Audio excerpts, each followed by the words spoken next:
Picture this. The President of the United States throws a party, and it turns into a full-blown riot inside the White House.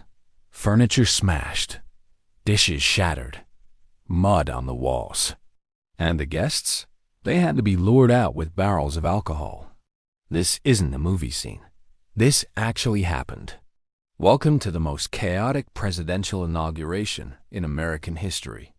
It's March 4th, 1829. Andrew Jackson has just been sworn in as the 7th President of the United States. Jackson wasn't born into wealth or power. He was a war hero, a frontiersman, a man who branded himself as the president of the common people. And he promised something no president had ever done before. He opened the White House to everyone, no invitation required. Thousands of people flooded Washington, D.C. Farmers, laborers, veterans, supporters who felt this victory was their victory. When the doors of the White House opened, the crowd surged inside. No security checkpoints, no guest lists, no crowd control, just raw human momentum. People climbed on chairs to see the president. Mud from the streets was tracked onto the floors. Plates were dropped. Glassware shattered. The White House had never seen anything like this. The situation spiraled fast. People shoved.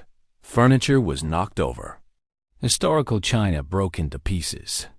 Jackson himself reportedly had to escape through a side door just to avoid being crushed. This wasn't a celebration anymore. It was chaos. Staff realized something terrifying. They were losing control of the White House.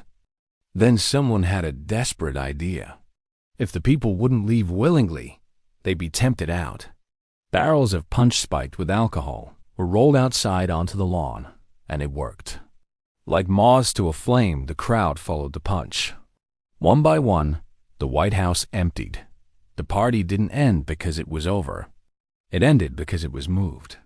By the time it was done, the White House was wrecked. But to Jackson's supporters, this wasn't failure.